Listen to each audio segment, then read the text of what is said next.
Welcome to good stories. ఈరోజు మనం తెలుసుకోబోయే కథ అలసత్వం నుంచి విజయం వరకు. ఇది ఒక బాలుడి కథ. ఒక చిన్న గ్రామంలో రవి అనే ఒక బాలుడు ఉండేవాడు. రవి చాలా మంచి మనసున్న పిల్లవాడు. అతను అందరితో స్నేహంగా మాట్లాడేవాడు. గ్రామంలోని అందరికీ రవి అంటే ఇష్టం. కానీ రవికి ఒక పెద్ద లోపం ఉండేది. అది ఏంటంటే అతను చాలా బద్ధకంగా ఉండేవాడు, అలసత్వంగా ఉండేవాడు.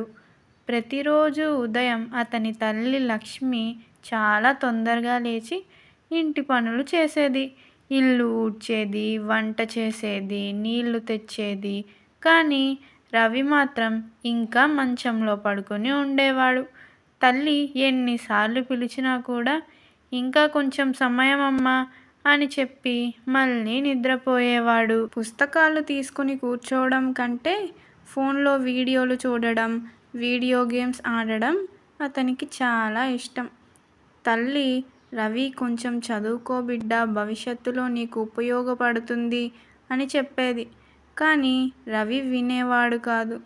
ఒకరోజు రవికి స్కూల్లో పరీక్ష జరిగింది. అతను సరిగ్గా చదవలేదు కాబట్టి చాలా ప్రశ్నలకు సమాధానం రాయలేకపోయాడు. అతని స్నేహితులు అందరూ బాగా రాశారు.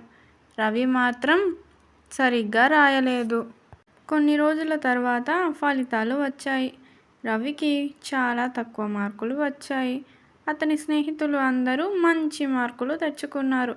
టీచర్ కూడా రవిని చూసి, నువ్వు తెలివైన బాలుడివి, కానీ అలసత్వం చూపించడం వల్ల నీ ప్రతిభ కనిపించట్లేదు. నువ్వు బద్దకించకుండా చదివితే నీ ప్రతిభ బయటపడుతుంది అని చెప్పింది. ఆ రోజు రవి ఇంటికి వచ్చి తన తల్లికి తన మార్కులు చూపించి ముఖం దించుకున్నాడు. ఆ మార్కులను చూసి తల్లి కోప్పడలేదు. బదులుగా అతని తలపై చేయి పెట్టి, పర్లేదు బిడ్డ, తప్పులు అందరూ చేస్తారు, కానీ వాటి నుండి నేర్చుకోవాలి అని మృదువుగా చెప్పింది. ఆ మాటలు రవికి చాలా ఆలోచన కలిగించాయి. అమ్మ నా కోసం ఎంత కష్టపడుతుంది, నేను మాత్రం ఇలా బద్ధకంగా ఉంటున్నాను అని అతను అనుకున్నాడు. ఆ రోజు నుంచి రవి మారాలని నిర్ణయించుకున్నాడు. తరువాత రోజు నుంచి రవి పొద్దున్నే తొందరగా లేచి పాఠాలు చదవడానికి కూర్చున్నాడు. తన పుస్తకాలు తెరిచి పాఠాలు చదవడం మొదలుపెట్టాడు.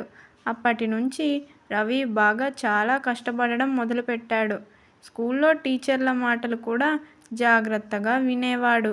అతను రోజు కష్టపడి చదవడం చూసి తన తల్లి చాలా ఆశ్చర్యపోయింది. కొన్ని నెలల తర్వాత రవి స్కూల్లో మరో పరీక్ష పెట్టారు. ఆ పరీక్షలో రవి ఎలా రాసుంటాడు? రవి చాలా బాగా చదివాడు కాబట్టి చాలా బాగా రాశాడు.